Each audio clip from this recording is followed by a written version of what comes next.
mengenai ilmu hukum pidana.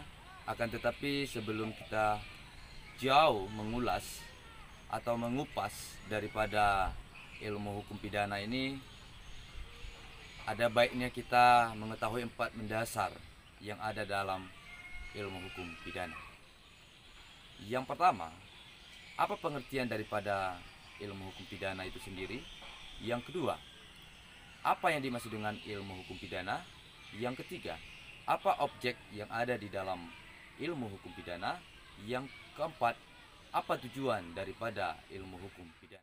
Dari 4 mendasar di dalam ilmu hukum pidana tadi, yang pertama, pengertian daripada ilmu hukum pidana itu sendiri, yaitu suatu aturan hukum yang berasal dari suatu negara berdaulat yang berisikan perbuatan yang dilarang atau diperintahkan disertai dengan ancaman pidana bagi siapa yang melanggar atau tidak mematuhi, kemudian kapan dan hal apa pidana itu dijatuhkan, serta bagaimana pelaksanaan pidana tersebut yang diberlakukan dan dilakukan oleh negara.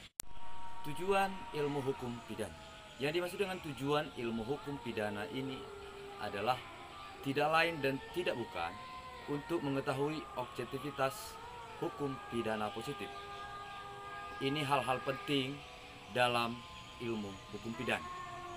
Sementara secara substansial, hukum pidana material itu sendiri menyangkut 3 hal. Yang pertama, berbicara mengenai perbuatan pidana.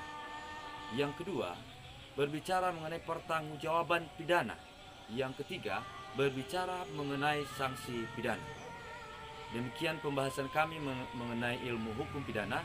Semoga ilmu ini bermanfaat dan kami mengharapkan juga untuk memberikan masukan dan saran agar video-video selanjutnya lebih bagus dan lebih kreatif lagi.